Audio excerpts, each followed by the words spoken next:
and welcome back to Tamil Talks. இன்னைக்கு வீடியோல நம்ம எதை பத்தி பார்க்க போறோம்னா நம்ம நாட்டுல இருக்கிற vernacular schools, அதாவது தமிழ் சீன பள்ளிகள் இருக்கிறதுனால தான் நம்ம நாட்டு மக்களிடையே இருக்கிற ஒற்றுமை வந்து சீர்குலையுது அப்படிங்கிற கருத்தை வாதிக்கிற மக்கள் வந்து நம்மள நிறைய பேர் இன்னமும் இருந்துகிட்டு தான் இருக்காங்க. அது வந்து நத்திங்ஸ் நியூ. பட் இப்போ ஒரு சில சமயமா வந்து நான் சோசியல் மீடியாலயா இருக்கட்டும், இல்ல ஏதாவது செய்தி அகப்பக்கங்கள்லயா இருக்கட்டும், எல்லா இடத்துலயுமே வந்து நான் ரொம்ப எதை பாக்குறேன்னா, சீன பள்ளிகளுடைய ஆதிக்கம் வந்து நம்ம சமுதாயத்துல, அதாவது நம்ம மலேசியா எந்த ரேஸ் அப்படின்னு சொல்லிட்டு கிடையாது, பொதுவா எல்லா மலேசியர்களிடமே வந்து எந்த அளவுக்கு அவங்களோட ஆதிக்கம் இருக்கு அப்படிங்கிற அறிக்கை செய்திகளை வந்து நம்மளால நிறைய இடத்துல பார்க்க முடியுது. ஸோ இன்னைக்கு வீடியோல நம்ம அதை பத்தி தான் பார்க்க போறோம். உண்மையிலேயே ஆதிக்கம் வந்து நிறைய தான் இருக்கா, வந்து அதை நிறைய பேர் வந்து விரும்புறாங்க அந்த பள்ளிகள்ல அவங்க குழந்தைகளை சேர்க்கறது இருக்கு, இதனால வந்து என்ன நன்மைகள் இருக்கு என்ன தீமைகள் இருக்கு அப்படிங்கறத நம்ம பார்க்க போறோம். Let's go into the video. First thing first, உண்மையிலேயே வந்து சீனர்களை தாண்டி மலாய்க்காரர்களா இருக்கட்டும், தமிழர்களா இருக்கட்டும், இல்லைன்னா வேற்று இனத்தவர்களா இருக்கட்டும், இவங்க எல்லாம் வந்து அவங்க குழந்தைகளை சீன பள்ளிக்கு அனுப்புறது வந்து உண்மையிலேயே அதிகரிச்சிருக்கா சீக்கா அப்படின்னு சொல்லிட்டு யோசிச்சோம்னா, 2010 வந்து ஒரு 10% கிட்ட தான் வந்து சீனர்கள் இல்லாத குழந்தைகள் வந்து சீன பள்ளிகள்ல படிச்சுட்டு இருந்திருக்காங்க.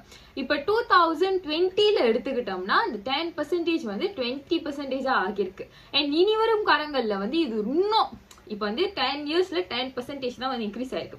இனி வரும் காலங்கள்ல அந்த இன்க்ரீஸ் வந்து இன்னும் ரொம்ப டிராஸ்டிக்கா இருக்கும் அப்படின்னு சொல்லிட்டு எல்லாருமே சொல்றாங்க. So now the question is, வந்து பெற்றோர்கள் சீன பள்ளிகளுக்கு அவங்க பிள்ளைங்களை அனுப்ப விரும்புறாங்க.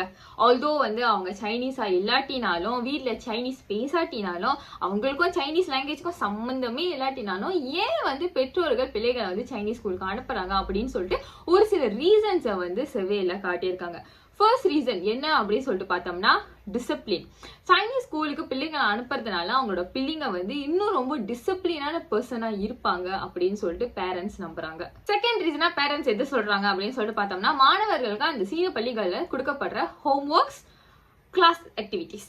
ஸோ மற்ற பள்ளிகள்ல வந்து என்னதான் அந்த குறிக்குலம் சிலபஸ் வந்து ஒரே மாதிரி இருந்தாலுமே சீன பள்ளிகள் வந்து மாணவர்களை இன்னும் ரொம்ப புஷ் பண்றாங்க, இன்னும் ரொம்ப பாலிஷ் பண்றாங்க. அவங்க கொடுக்குற கொஸ்டின்ஸா இருக்கட்டும், மார்க் எக்ஸாம்ஸா இருக்கட்டும், இறுதி ஆண்டு தேர்வு, அரையாண்டு தேர்வு, ஸோ அந்த மாதிரி தேர்வுகள்லாம் வந்து அந்த கேள்வித்தாளுடைய தரம் வந்து ரொம்ப உயர்வா இருக்கு. ரொம்ப கடினமான கொஸ்டின்ஸை கொடுத்து மாணவர்கள் வந்து ப்ரிப்பேர் பண்றாங்க. அதனால ஓவரால் வந்து வேற பள்ளியில இருந்து வெளிவர மாணவர்களை காட்டிலும் சீன பள்ளியில இருந்து வெளிவர மாணவர்கள் வந்து கொஞ்சம் ஸ்மார்ட்டா இருக்காங்க அப்படின்ற ஒரு கருத்து வந்து பேரண்ட்ஸ் இருக்கு. மூணாவது காரணம் அஃப்கோர்ஸ் ஆப்வியஸ்லி சீன மொழி. அதுவும் குறிப்பா வந்து ஒரு தாயார் வந்து என்ன சொல்லியிருக்காங்கன்னா, சீன மொழி அப்படிங்கிறது வந்து ஒரு அடிஷ்னல் லாங்குவேஜ் அப்படிங்கிற நிலை மாறி இப்ப வந்து சீன மொழிங்கிறது ஒரு ரிக்வயர்மெண்ட். இப்ப நம்ம வந்து இங்கிலீஷ் வந்து எவ்வளவு ஒரு முக்கியமான ரிக்வயர்மெண்ட். எந்த நாட்டுக்கு போனாலுமே நமக்கு வந்து இங்கிலீஷ் தெரியணும், அதுதான் வந்து நம்மளுடைய இன்டர்நேஷனல் லாங்குவேஜ். அதே மாதிரி மலேசியால வந்து தேசிய மொழி எவ்வளவு முக்கியம், மலேசியர்கள் அப்படின்னாலே தேசிய மொழி தெரிஞ்சிருக்கணும். ஸோ அதே மாதிரி இப்ப இருக்கிற சிச்சுவேஷன்ல வந்து கண்டிப்பா இங்க இருக்கிற ஒருத்தருக்குமே வந்து சீன மொழி தெரிஞ்சிருக்கணும். எந்த இடத்துக்கு வேலைக்கு போனாலுமே வந்து சைனீஸ் ஸ்பீக்கர்ஸ் தான் வந்து கேக்குறாங்க. ஸோ இனி வரும் காலங்கள்ல சீன மொழி தெரியாம வேலை தேடுறது வந்து ரொம்ப கடினமான ஒரு விஷயமா இருக்கும் அப்படின்னு சொல்லிட்டு ஸோ இன்னும் நிறைய காரணம் சொல்றாங்க. பட் இந்த 3 காரணம் தான் வந்து முக்கியமான இடத்துல இருக்கு. த டாப் 3 ரீசன்ஸ் வந்து பேரண்ட்ஸுக்கு சைனீஸ் ஸ்கூல் வந்து ஃபேவரபிளா இருக்குன்னு. அடுத்து வந்து நம்ம என்ன பார்க்க போறோம்னா, சீன பள்ளியில போதிக்கிற ஆசிரியர்கள் அண்ட் சீன பள்ளியில பயில்ற சீன அல்லாத மாணவர்கள், அந்த தரப்பு வந்து என்ன சொல்றாங்க, அவங்க கிட்ட வந்து கேக்குறப்போ அவங்க சொல்ற கருத்து வந்து என்னவா இருக்கு அப்படின்னு சொல்லிட்டு பார்த்தோம்னா, இப்போ வந்து ஒரு வகுப்பறையை வச்சுக்கிறோமே, ஒரு வகுப்பறையில வந்து ஒரு 40 மாணவர்கள் இருக்காங்க. அந்த 40ல வந்து 30 பேர் சீன மாணவர்களா இருக்காங்க, ஒரு 10 பேர் வந்து மலாய்க்காரர்களாவோ தமிழர்களாவோ வேற இனத்துக்காரங்களாவோ இருக்காங்க. அவங்களுக்கு வந்து வீட்டுல சீன மொழி பேசல. ஸோ அவங்க பள்ளியில மட்டும் தான் வந்து சீன மொழி பேச போறாங்க, சீன மொழி பயில போறாங்க, which is going to be very difficult for them. So இந்த மாதிரியான ஒரு கம்போசிஷன்ல அந்த வகுப்பை நடத்துறது வந்து ரொம்ப சிரமமா இருக்கு. இப்ப சைனீஸ் கிளாஸ் எடுத்துக்கிட்டோம்னா, அந்த சீன மொழி பேசுறவங்க வந்து சீன மொழி பேசுற மாணவர்கள் அவங்களோட புரிதல் வந்து ரொம்ப கூடையா இருக்கு, பிகாஸ் அவங்க வீட்டுல பேசுறாங்க இல்லையா. ஆனா இந்த சைனீஸ் ஸ்பீக்கிங் வீட்ல இருந்து வராத மாணவர்கள் பாடம் போதிக்கிறது வந்து ரொம்ப சிரமமா இருக்கு. சீன பள்ளி அப்படி சொல்லிட்டு எடுத்துக்கிட்டோம்னா எல்லாமே வந்து சீன மொழியில தான் இருக்கும். அவங்களோட புக்கு பிரத்துரான் கூட சீன மொழியில தான் இருக்கும். ஸோ அதனால மாணவர்களுக்கா இருக்கட்டும், அந்த பெற்றோர்களுக்கா இருக்கட்டும் ரொம்ப சிரமமா இருக்கு. படிச்சு கொடுக்குற ஆசிரியர்கள் எங்களுக்குமே வந்து ரொம்ப சிரமமா இருக்கு.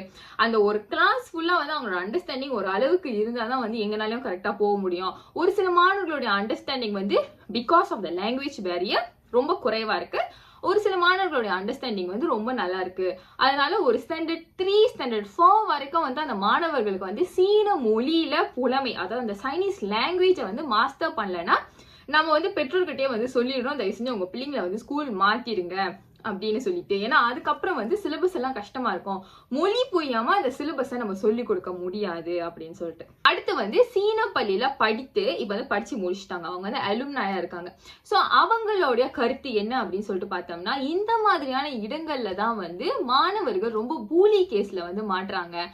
அந்த பள்ளி மாணவர்கள் மட்டும் இல்ல, ஆசிரியர்கள் கூட சம்டைம்ஸ் வந்து பூலி பண்றதுக்கான சான்சஸ் இருக்கு. நான் ஒரு சில இடங்கள்ல வந்து சீன மொழியில நம்ம கஷ்டப்பட்டு படிச்சா எதுவா இருந்தாலுமே நம்ம கத்துக்குவோம் இல்லையா? சோ இந்த மாதிரி பிள்ளைங்க வந்து ரொம்ப கஷ்டப்பட்டு நல்ல மார்க் எடுக்கிறப்போ அந்த டீச்சர்ஸ் வந்து கிளாஸ்லயே சொல்லுவாங்களாம், சீன பிள்ளைங்கள்லாம் அதுங்க பாருங்க என்ன மார்க் எடுக்குது, நீங்க சீனா தானே பேசுறீங்க உங்க வீட்டுல, நீங்க என்ன மார்க் எடுக்கிறீங்க அப்படின்னு சொல்லிட்டு. which is actually not right. But அந்த மாதிரியான சிச்சுவேஷன்ஸ் வந்து நிறைய நடக்குமா.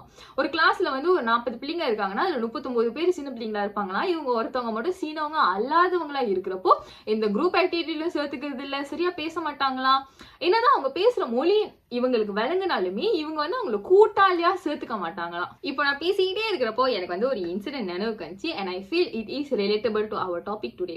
நான் வந்து யூபிஎஸ்ஆர்ல ஸ்டேட் எடுத்தேன். நம்ம வந்து யூபிஎஸ்ஆர் முடிச்சிட்டோம்னா, பிரைமரி ஸ்கூல் முடிச்சிட்டோன்னே வந்து ஆட்டோமேட்டிக்லி ஒரு இடைநிலை பள்ளி அனுப்புவாங்க இல்லையா?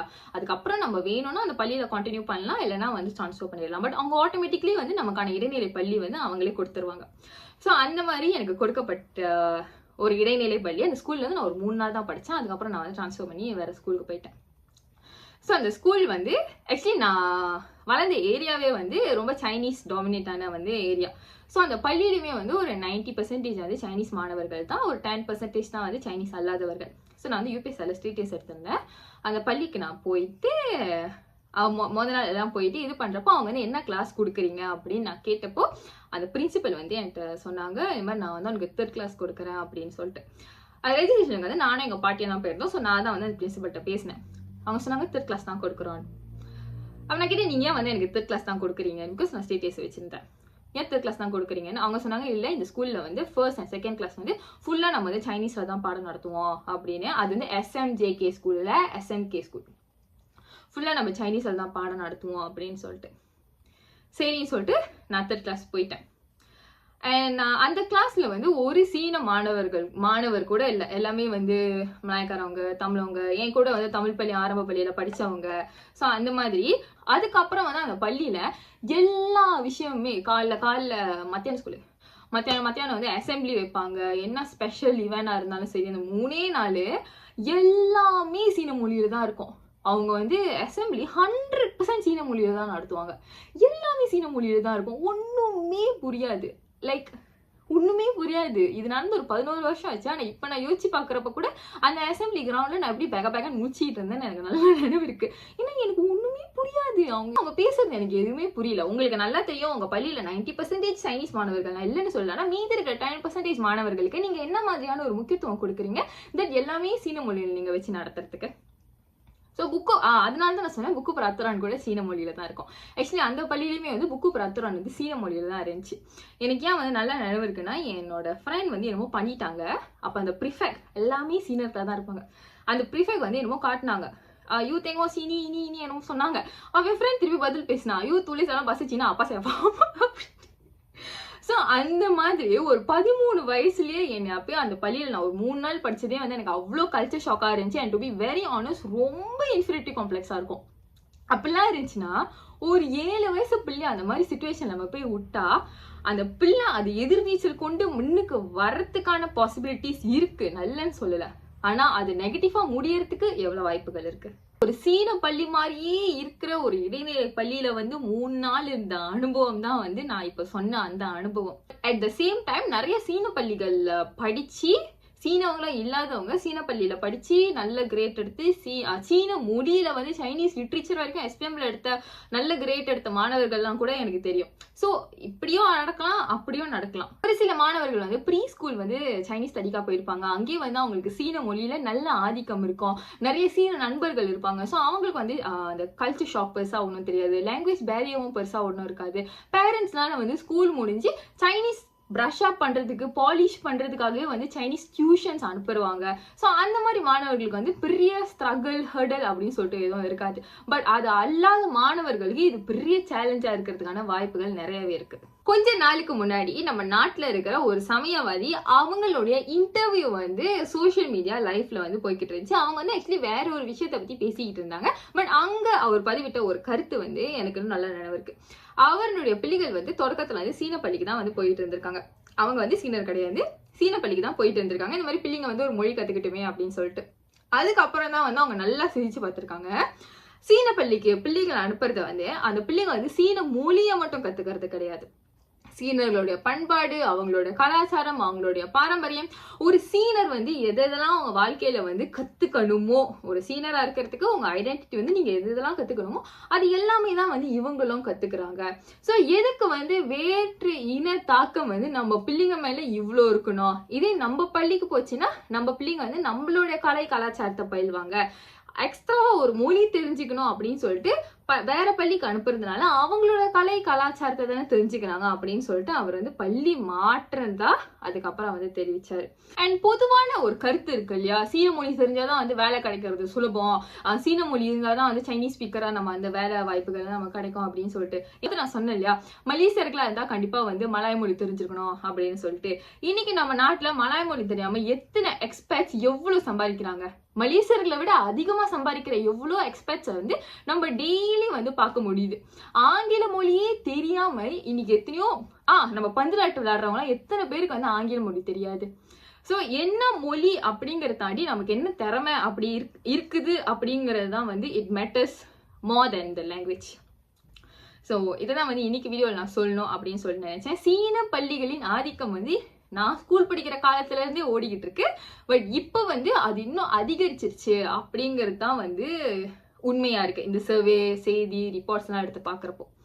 So that's all for today's video. இந்த வீடியோ உங்களுக்கு பிடிச்சிருந்தா இந்த வீடியோ லைக் பண்ணுங்க, ஷேர் பண்ணுங்க, இந்த சேனல் சப்ஸ்கிரைப் பண்ணுங்க, மறக்காம பெல் பட்டன் தட்டிடுங்க. Bye bye and thank you.